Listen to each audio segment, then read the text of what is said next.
আমার বিয়ে 2 মাস হয়ে গেল, এখনো পর্যন্ত আমি আমার বরকে দেখতে পারিনি। কেননা রাতে যখন ঘরে ঢুকতো তখন লাইটটা অফ করে ঢুকতো, আর সকালে আমি ঘুম থেকে ওঠার আগেই আমার বর বাইরে চলে যেত। আর এই রহস্যটা আমার জানার খুব ইচ্ছে ছিল। তাই আমি একদিন আমার জায়গায় আমার বাড়ির কাজের মেয়েটাকে ফিরিয়ে দিলাম আর নিজের ঘরের মধ্যে লুকিয়ে রইলাম। যখন আমি লাইটটা অন করলাম তখন আমি প্রচুর জোরে চিৎকার করে উঠলাম, কেননা ওখানে তো হঠাৎ করে আমার চোখে ঘুম এসে গেল। কিন্তু আমার বর রুমে ঢোকার পর আমি বাধ্য হলাম চোখ খুলতে। আমি 3 ঘন্টা ধরে আমার ঘরে বসে বরের জন্য অপেক্ষা করছিলাম, আর বসে বসে আমার কোমরটা পুরো ব্যথা হয়ে গেছিল। তখন আমি হঠাৎ করে ঘড়ির দিকে চোখ পড়তেই দেখলাম ঘড়িতে 2টো বাজে। আমার তখন হুঁশ উড়ে গেল। আজ তো আমার ফুলশয্যা, আজ আমার প্রথম রাত, যে রাতে স্বামী ও স্ত্রী একে অপরকে অনেক রকম কথার প্রতিশ্রুতি দেয়, দুজনে মিলে সারা জীবন একসাথে নিয়ে কাটাবে এই বলে প্রতিজ্ঞা করে। কিন্তু আমি এখনো পর্যন্ত আমার বরকে দেখিনি, কারণ আমার বাড়িতে নিয়ম ছিল বিয়ের আগে স্বামীকে দেখা যায় না। শুধুমাত্র ছোট ভাইয়ের কাছে শুনেছিলাম যে আমার বর নাকি দেখতে খুব সুন্দর, আর এই কথাটা শুনে আমি আমার বরের একটা ছবি আমার মনের ভেতর গেঁথে নিয়েছিলাম। স্বামীকে প্রথম দেখব তার জন্য আমি অধীর আগ্রহে বসেছিলাম ওর জন্য। কিন্তু অনেকক্ষণ বসে থাকার পর আমি আর বসে থাকতে পারলাম না, কারণ আমার প্রচণ্ড কোমরে ব্যথা করছিল আর ভালো লাগছিল না। অপেক্ষা করে করে আমার স্বপ্ন যেন পুরোপুরি শেষ হয়ে যাচ্ছিল। তারপর একবার মনে মনে চিন্তা করলাম, একবার বাইরের দিকে যাই, গিয়ে দেখি আমার বর এখন কোথায় আছে। তারপর ভাবলাম, আজই আমার বিয়ে হয়েছে, আজ বাইরে বেরোনোটা ঠিক হবে না। তাই ওর জন্য অপেক্ষা করতে করতে কখন যেন ঘুমিয়ে পড়লাম, বুঝতেই পারলাম না। ঘুমের ঘোরেই বুঝতে পারলাম কেউ যেন আমার ঘরে ঢুকলো। আমি ঘাবড়ে গিয়ে উঠে চোখ খুলে দেখতে লাগলাম, কিন্তু ঘরের ভেতর এতটাই অন্ধকার ছিল যে আমি কিছুই দেখতে পারলাম না। তখন আমি একটু ভয় পেলাম আর জিজ্ঞাসা করলাম, কে? ঘরে এত অন্ধকার কেন? কারেন্ট কি চলে গেছে? তখন আমার বর বলে উঠল, আমি তোমার স্বামী। স্বামীর গলা শোনার পরে আমার মনের ভেতর স্পন্দন যেন আরো বেড়ে গেল। স্বামীর গলার আওয়াজ শুনে আমার সমস্ত ক্লান্তি যেন এক নিমেষেই উড়ে গেল। তারপর আমার একটু লজ্জা করতে লাগলো, কিন্তু আমি একটা বিষয় অবাক হয়ে গেছিলাম যে আমার স্বামী ঘরের ভেতরটা আলো বন্ধ করে এত অন্ধকার করে কেন রেখেছে। আমার কাছে এই জিনিসটা একটু অদ্ভুত বলে মনে হচ্ছিল। তারপর আমার স্বামী আমার কাছে এগিয়ে এলো আর আমার কাছে ক্ষমা চাইলেও বলল, আমায় ক্ষমা করে দাও। বাইরে বন্ধুদের সাথে গল্প করতে করতে যে কখন রাত হয়ে গেছে আমি সেটা বুঝতেই পারিনি। আমার বর আমার সাথে কথা বলতে সেদিন খুব লজ্জা পাচ্ছিল। আমি তখন বরকে বললাম, কি গো, লাইটটা জ্বালাও, তোমায় একটু দেখি। আর তুমি তো আমাকে দেখবে, সত্যি বলো, তুমি কি আমাকে দেখতে চাও না? আমার বর তখন বলল, আমি তো তোমাকে তখনই দেখে নিয়েছি যখন তোমাকে আমার সামনে বসানো হয়েছিল। তুমি দেখতে ভীষণ সুন্দর। আর একটা কথা, তোমাকে বিয়ের আগে জানানো হয়নি, কিন্তু আজ তোমার সব বলবো। আমায় কেউ টুকটাক করেছিল, তাই পুরোহিত বলেছে যে কিছুদিনের জন্য তোমার মুখ দেখতে বারণ করেছে, তাই অন্ধকার করে ঘরে ঢুকেছি। এই কথাটা শুনে আমার বড় অদ্ভুত লাগলো, কিন্তু ওই সময় আমি সত্যি ওই কথাটাকে সত্যি বলে মেনে নিয়েছিলাম, কারণ ফুলশয্যার রাতে আমি কোনো তর্কের মধ্যে যেতে চাইনি। তারপর আমরা শুয়ে পড়লাম। মনের ভেতর একটা আশা ছিল যে আমার স্বামীকে আমি দেখব, কিন্তু যাই হোক, সেদিন রাতে আর দেখতে পেলাম না ওকে। আর বিয়ের সময়ও তো আমি ওকে দেখতে পাইনি, কারণ বিয়ের আগে তো আমাদের বাড়ির নিয়ম আছে স্বামীকে দেখা যাবে না। এভাবেই রাতটা কেটে গেল। আমি ভাবলাম, ঠিক আছে, কোনো ব্যাপার না, সকালবেলা উঠে তো আমি বরকে দেখতে পাবো। আর সকালবেলা যখন আমার ঘুম ভাঙল তখন দেখলাম আমার স্বামী বিছানাতেই ছিল না। আমি বিছানা ছেড়ে উঠে বাইরে গেলাম। বাইরে বেরোতেই আমার শাশুড়ি আমাকে তার কাছে ডাকলেন। আমি শাশুড়ির কাছে যেতেই আমার শাশুড়ি আমাকে ফুঁ দিলেন। আমার মনে হলো আমার শাশুড়ি মনে হয় কোনো মন্ত্র পড়ে আমার ওপর ফুঁ দিলেন। আমি তখন ভাবলাম ও হতে পারে আমার বরের ওপর তো টুকটাক কেউ পড়েছে, তাই জন্য হয়তো আমার শাশুড়িও আমাকে ফুঁ দিল।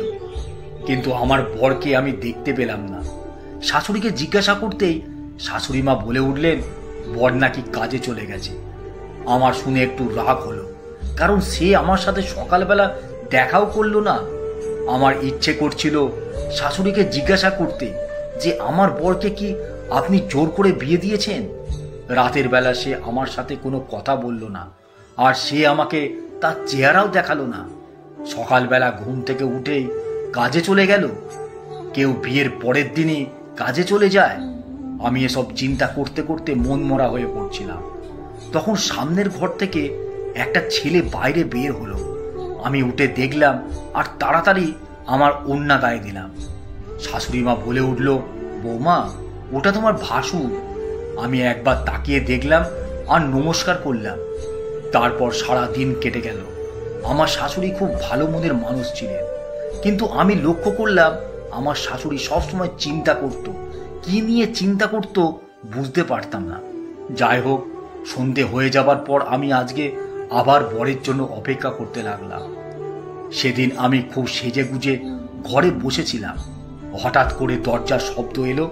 আমি দৌড়ে গিয়ে দরজা খুললাম আর দেখলাম আমার ভাসুর বাইরে দাঁড়িয়ে আছে। তারপর আমি ঘরের ভেতর এসে আবার অপেক্ষা করতে লাগলাম আর বারবার ঘড়ি দেখতে লাগলাম। সেদিন অনেক মনে চিন্তা হচ্ছিল, কি জানি আজকেও বর কোথায় আছে। রাত অনেক হয়ে গেছে বলে আমার শাশুড়ি আমাকে জোর করে সেদিন খাবার খাইয়ে দিল। কিন্তু খাবার সময় আমি লক্ষ্য করলাম আমার ভাসুর আমাকে লুকিয়ে লুকিয়ে দেখছিল। আর আমি যখন তার দিকে দেখলাম, সে তখন চমকে গিয়ে অন্যদিকে তাকালো। ঘরে ঢুকেও আমি অনেকক্ষণ অপেক্ষা করলাম, তখনও বর আসেনি। তখন আমার যেন কষ্টে বুকটা ফেটে যাচ্ছিল। আমার চোখ থেকে অনবরত জল পড়তে থাকলো। আর ঠিক তখনই আমার ঘরের ভেতরটা অন্ধকার হয়ে গেল। হালকা আলো ব্যালকনি দিয়ে আসছিল। আমি ঘরে ঢুকলাম আর মনে মনে ঠিক করেই নিয়েছিলাম আজকে সমস্ত কথা বরের কাছে পরিষ্কারভাবে জানবো। তার কি আমাকে পছন্দ ছিল না? কিন্তু আমার বর আমার পাশে বসলোই না, সে অনেক দূরে গিয়ে বসলো। তখন আমি আরো রেগে গেলাম আর বরকে জিজ্ঞাসা করতে চাইলাম সে আমার সাথে এরকম কেন করছে। কিন্তু তারপরও আমি আস্তে আস্তে বরের কাছে গেলাম আর তার হাত দুটো জড়িয়ে ধরলাম। আর ঠিক তখনই আমার বর আমার হাতটা ঝটকা দিয়ে সরিয়ে দিল আর উঠে দাঁড়িয়ে পড়ল আর বলতে লাগলো, যা বলার আছে তাড়াতাড়ি বলো, আমার ভীষণ ঘুম পাচ্ছে, আমি খুব ক্লান্ত আজকে। তখন আমি বরকে জিজ্ঞাসা করলাম, তোমার কি আমার পছন্দ হয়নি? আর যদি এরকমই ব্যাপার হয়ে থাকে তাহলে তুমি আমাকে বিয়ে করলে কেন? সঙ্গে সঙ্গে আমার বর চিৎকার করে বলে উঠল, আমি অন্য কোনো মেয়েকে পছন্দ করি না। ব্যাস, আমার কিছু প্রবলেম আছে, আমি আমার চেহারা এখন তোমাকে দেখাতে পারবো না। আর তোমার সাথে এত কথা বলার টাইমও আমার কাছে নেই। আমি মনে মনে ভাবতে লাগলাম কি এমন প্রবলেম আছে যার জন্য আমার বর আমার থেকে এত দূরে দূরে থাকে। সেদিনের পর থেকে এরকমভাবেই প্রত্যেকটা রাত কাটতে লাগলো। আমি অনেক রাত করে ঘুমোতাম আর সকালবেলা একেবারে ঘুম ভাঙত। সারাদিন বর ঘরের বাইরেই থাকতো, কিন্তু অন্যদিকে আমি না জানি কেন এরকম মনে হতো যে আমার উপর কেউ যেন সারাদিন নজর রাখছে। কিন্তু এদিক ওদিক তাকালেও আমি কাউকেই দেখতে পেতাম না। একদিন সকালবেলা আমি চা বানিয়ে শাশুড়ির ঘরে ঢুকতেই শুনতে পেলাম শাশুড়ির ফোনে কার কাছে যেন কাকুতি মিনতি করছে। না জানি আমার শাশুড়িকে কেউ যেন ব্ল্যাকমেল করছিল। আমি যখন দরজার টোকা মারলাম আর ভেতরে খুব ঢুকলাম, তখন শাশুড়ি ফোনটা রেখে দিয়ে চোখের জল মুছতে লাগলো আমি শাশুড়িকে জিজ্ঞাসা করলাম কেন কাঁদছেন। তখন শাশুড়ি বলল তার দাদা তাকে অনেক বাজে কথা বলেছে, তাই তিনি কষ্টে কাঁদছেন।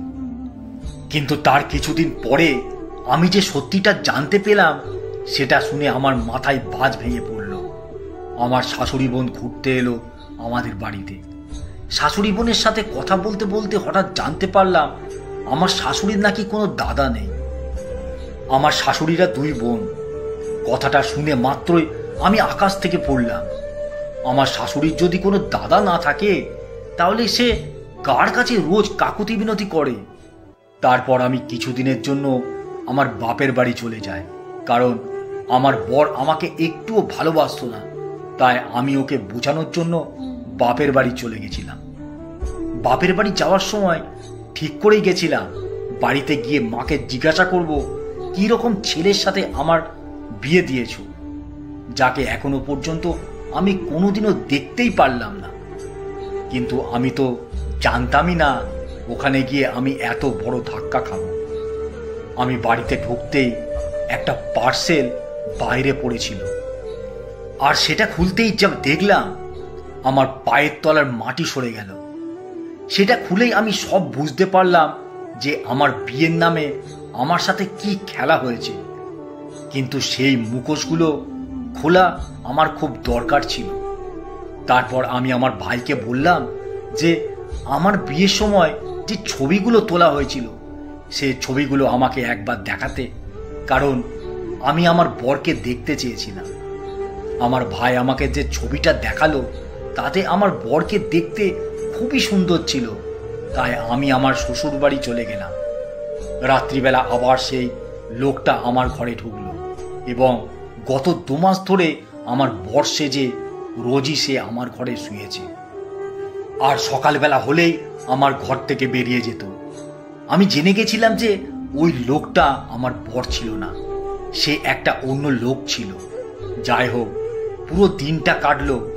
আমার ফের রাতের বেলায় ওই লোকটা আমার ঘরে ঢুকতে আমি ওকে বললাম যে আমি আমার বাপের বাড়ি গিয়ে তোমার ছবি দেখেছি, কিন্তু আজ আমি তোমাকে সচক্ষে দেখব, লাইটটা জ্বালাও।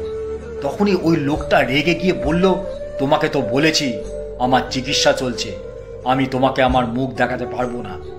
আর যদি তুমি এরকমভাবে আমাকে বিরক্ত করো, তাহলে আজকের পর থেকে আমি এই ঘরেও আর ঢুকবো না। তারপর লোকটি ঘরের বাইরে বেরিয়ে গেল। কিছুদিন পরে আমি আমার কাজের মেয়েটাকে বললাম, আজকে রাতে তুমি একটা আমার কাজ করে দেবে। তারপর কাজের মেয়েটাকে আমি আমার ঘরেতে আমার জায়গায় শুইয়ে দিলাম, আর আমি ঘরের মধ্যে একটা দিকে লুকিয়ে রইলাম। রাতের বেলায় লোকটা ঘরে এলো, খাটের একটা সাইডে গিয়ে বসলো, আর আমি ঠিক তখনই ঘরের লাইটটা জ্বালিয়ে দিলাম। আর যখন আমি সেই লোকটাকে দেখলাম, আমার তো হুঁশ উড়ে গেল। তাহলে কি গত 2 মাস ধরে আমার ঘরে এই লোকটাই ছিল? লোকটা আমাকে অবাক হয়ে দেখতে লাগলো। আমি তখন তাকে বললাম, তোমার লজ্জা করে না? তুমি আমার ঘরে এরকম ভাবে আসা যাওয়া করো? সে কোনো উত্তর করলো না। আমি তখন সেই পেপারগুলো আলমারি থেকে বার করলাম আর তার মুখে ছুঁড়ে মারলাম। কাঁদতে লাগলাম, কারণ সেগুলো ডিভোর্সের পেপার। সেখানে একটা চিঠিও ছিল, আর সেই চিঠিতে লেখা ছিল আমি অন্য মেয়েকে বিয়ে করতে চাইছিলাম, কিন্তু আমার মা জবরদস্তি আমার সম্বন্ধ তোমার সাথে ঠিক করে আমি 1000 বার বারণ করার পরেও আমার বিয়ে তোমার সাথে করিয়ে দেয়। আর এই জন্য আমি বিয়ের রাতেই পালিয়ে গিয়েছিলাম। আর এবার আমি তোমাকে ডিভোর্স পেপার পাঠালাম। তখন তো আমার মাথা ঘুরতে শুরু করেছিল। আমার বর প্রথম রাতেই পালিয়ে গিয়েছিল, তাহলে এতদিন ধরে আমার ঘরে রোজ রাতে কে ঘুমোচ্ছিল? আসলে আমার ঘরে রোজ রাতে যে আসতো, সে হলো আমার ভাসুর। তারপর আমি ভাসুরের কলার ধরে জিজ্ঞাসা করলাম, আপনি আমার সাথে এরকম কেন করলেন? তখন আমার ভাসুর বলল, আজ পর্যন্ত আমি এমন কিছু খারাপ তোমার সাথে করিনি যার জন্য আমাকে লজ্জায় পড়তে হবে। আমি যা কিছু করেছি আমার মায়ের বলাতেই করেছি, কেননা মা চাইতো না এসব ব্যাপারে লোক জানাজানি হোক। আসলে মা ভয় পেয়েছিল যদি সবাই জেনে যায় তাহলে তো আমাদের সবাই এক ঘরে করে দেবে। তাই জন্য আমি তোমার ঘরে আসতে যেতে থাকতাম, যাতে তোমার কোনো সন্দেহ না হয়, আর পুরো কথাটা যে বন্ধ ঘরের মধ্যেই থেকে যায়। কিন্তু আমি তোমার সাথে কোনো ভুল কাজ করিনি। তারপরের দিনে আমি আমার বাপের বাড়ি চলে গেলাম। কিন্তু আমার ভাসুর আমাকে মনে মনে ভালোবাসতো।